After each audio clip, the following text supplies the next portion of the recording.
ہیں جن کے متعلق فرمایا گیا مسجد کا وہ ٹکڑا جس پر وہ نماز پڑھتے تھے ان کی جدائی کے غم میں وہ رونے لگتا۔ برادران ملت اسلامیہ السلام علیکم ورحمت اللہ وبرکاتہ۔ الحمدللہ وکفا وسلام علی حبیبہ المصطفى اما بعد فاعوذ باللہ من الشیطان الرجیم بسم اللہ الرحمن الرحیم کل نفس ذائقۃ الموت وانما توفون اجورکم یوم القیامہ فمن زحزح عن النار وادخل الجنة فقد فاز وما الحیاة الدنیا الا متاع الغرور صدق اللہ مولانا العظیم۔ بارگاہ رسالت مواب صلی اللہ تعالی علیہ وسلم میں درود پاک کا ہدیہ پیش کریں۔ اللہم صلی علی سیدنا محمد معدن الجود والکرم وآلہ واصحابہ الکرام وابنہ الکریم وبارک وسلم صلاة دائمتا سرمدا ابدا۔ میرے آقا صلی اللہ تعالی علیہ وسلم نے ارشاد فرمایا من سن سنتا حسنتا، جس نے کسی نئے طریقے کو ایجاد کیا فَلَهُ أَجْرُهَا، اس کو اس کا اجر ملے گا۔ کوئی بھی نیا اچھا کام شروع کیا ہے وَأَجْرُ مَنْ عَمِلَ بِهَا، اور جس نے اس طریقے کو قائم رکھا ان سب کے عمل کرنے کا بھی ثواب ایجاد کرنے والے کو ملے گا، شروع کرنے والے کو ان سب کے بھی عمل کا ثواب ملے گا۔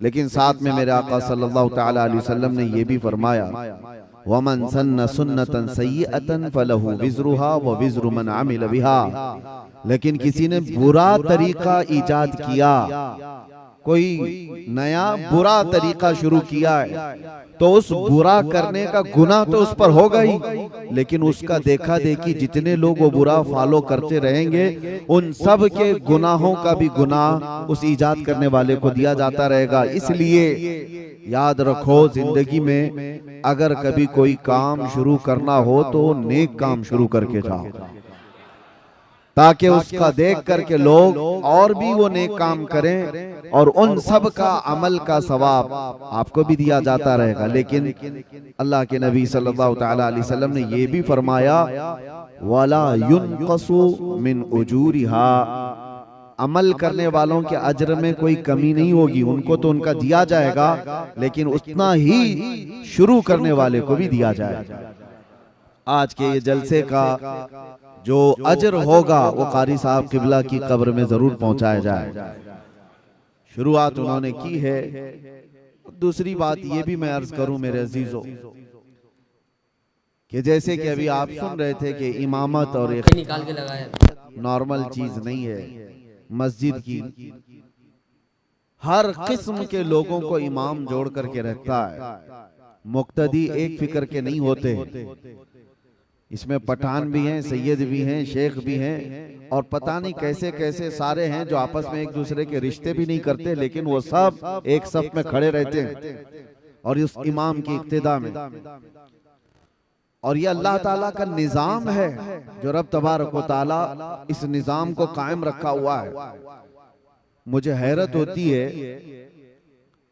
قاری صاحب یہاں نہیں رہتے تھے، کرلا میں ان کا گھر تھا، تقریباً 12 سال وہ وہاں سے آ کر فجر کی نماز پڑھایا کرتے تھے، تقریباً جہاں تک مجھے علم ہے سالوں تک کوئی صبح ٹرین کا سفر کر کے آئے اور فجر کی نماز پڑھائے۔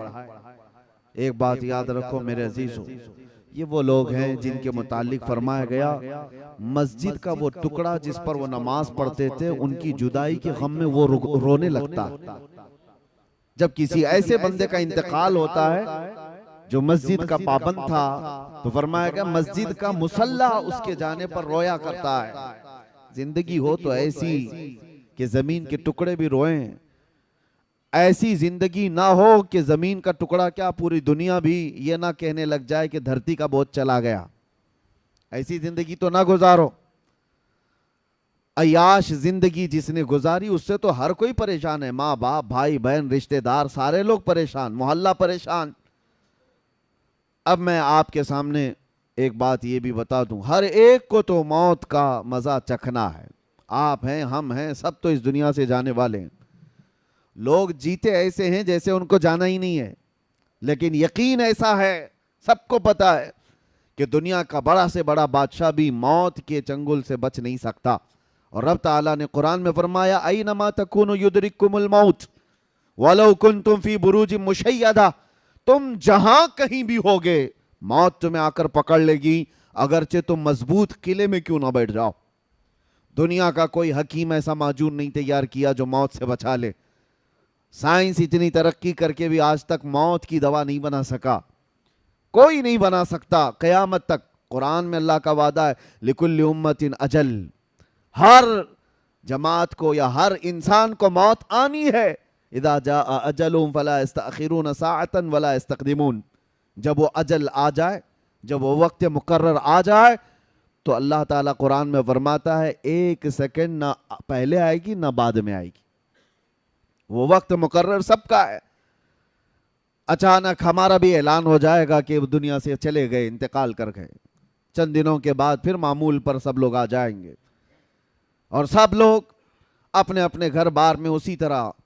حضرت سفیان ثوری رضی اللہ تعالیٰ عنہ فرماتے ہیں لوگ جو ہے گھروں کو کہتے ہیں نا، قاری صاحب کے گھر والے، ظاہر سی بات ان کے بچے بھی ہوں گے، کتنی بڑی آفت آئی ان کے گھر پر، اچانک باپ چلا گیا اور بچے یتیم ہو گئے، گھر کیسے چلے گا، بچیوں کو کون دیکھے گا۔ گھر والوں کی سوچتے ہیں صحیح بات ہے، لیکن بزرگوں کا سوچنا کچھ اور ہی تھا۔ حضرت سفیان ثوری ایک جنازے میں تھے اور جنازہ جا رہا تھا، 8 سال کی بچی جنازے کے پیچھے تھی جس کے باپ کا انتقال ہوا تھا، وہ روئی جا رہی تھی ہمارے گھر پر کتنی بڑی مصیبت آئی، ہمارے باپ چلے گئے۔ حضرت سفیان ثوری نے اس بچی کو دیکھ کر جواب دیا بیٹی تمہارے گھر پر نہیں، جو تمہارے باپ پر موت والی جو مصیبت آئی ہے اس سے بڑھ کر کبھی کوئی آ ہی نہیں سکتی۔ موت یہ ایسی آزمائش اور ایسی مصیبت کہ اس سے بڑی کچھ نہیں، تم لوگوں کا کیا گھر والوں کا، کل پھر کھڑے ہو جاؤ گے، 2 دن کھانا نہیں بنے گا، 3 دن نہیں بنے گا، پھر کھاؤ گے۔ موت انسان کے لیے سب سے بڑی مصائب کی، آزمائش کی ایک ایسی بادشاہ کا نام ہے جس کے متعلق حضرت سفیان ثوری فرماتے ہیں کہ اپنے باپ سے پوچھو کہ کتنی بڑی مصیبت آئی، موت اس کو ہلکے میں مت لو، آسانی پہ مت لو۔ اور جب دفن کر کے آ گئے دوسرے دن، وہ قبرستان گئے تھے، حضرت سفیان قبرستان گئے ہیں اور وہی بچی قبر کے پاس بیٹھی رو رہی ہے، اور کیا کہہ رہی تھی اپنے باپ سے کہ ابا جب آپ بیمار تھے تو بچھونے میں بچھا دیتی، اوڑھنے میں لا کے دیتی، آپ کو بھوک لگتی کھانے میں لاتی، دوائیاں میں پلاتی، کل کی رات کیسی گزری آپ کی، کون بستر پوچھا، کون اوڑھنا پوچھا، کون دوائیاں اور کون کھانے پوچھا۔ یہ اپنی بچی کے جذبات تھے جو اپنے باپ سے قبرستان میں قبر کے پاس بیٹھ کر کے وہ یوں مناجات کر رہی اپنے الفاظ سے۔ حضرت سفیان ثوری پیچھے سے سن رہے تھے، انہوں نے کہا بیٹی یہ پوچھ اپنے باپ سے، یہ مت پوچھ کہ بستر کون دیا، اوڑھنا کون دیا، دوائی کون دیا، کھانا کون دیا، یہ دنیا ختم ہو گئی۔ ان سے اب یہ پوچھ ہم نے جو کفن دیا تھا فرشتوں نے اسے باقی رکھا یا ختم کر دیا، یہ پوچھ ابھی کہ ہم نے نہلا کر کے بھیجا تھا کہیں اس پر اللہ نے بچھو اور سانپ تو نہیں چھوڑ دی، ہم نے خوشبوئیں لگائی تھی، پیٹ کے پھٹنے کے بعد تعفن اور بدبوئیں تو نہیں پھیل گئی، یہ پوچھ اب مردے سے۔ میرے عزیزو، بعد کی جو منزلیں حضرت عثمان غنی رضی اللہ تعالیٰ عنہ خلفائے راشدین میں تیسرے نمبر پر، آپ جب قبرستان جاتے تھے اتنا روتے تھے کہ ان کی داڑھی سے آنسوں کے قطرے گرنے لگ جاتے تھے۔ آپ کے غلام وہ کہتے کہ حضرت عثمان غنی سے کہ جب بھی آپ قبرستان کے پاس آتے اتنا کیوں غم کرتے ہیں، اتنا کیوں روتے ہیں؟ وہ کہتے کہ یہی ایک منزل ہے جس سے بندہ نکل گیا تو سب میں نکل جائے گا، یہی وہ منزل ہے۔ قبر کو آج لوگوں نے ہلکے میں لیا ہے، اور ممبئی والوں کا کیا ہے، 6 مہینے کے بعد قبریں کھد جاتی ہیں، تمہیں تو اور بڑی عبرت کی بات ہے، دیکھو نکلنے کے بعد کیسی ہڈیاں وہاں نکلتی ہیں۔ وہ وقت کے بڑے بڑے طاقتور سورما لوگ ہیں، بڑے بڑے پیسے والے لوگ ہیں، جو بڑی بڑی گاڑیوں میں گھومنے والے لوگ ہیں، جن کے گھٹنے سے لے کر ٹخنے تک کی ہڈیاں قبروں میں بکھری ملتی ہیں۔ جب جب قبروں سے مٹیاں نکالی جاتی ہیں، کیا آپ نہیں دیکھتے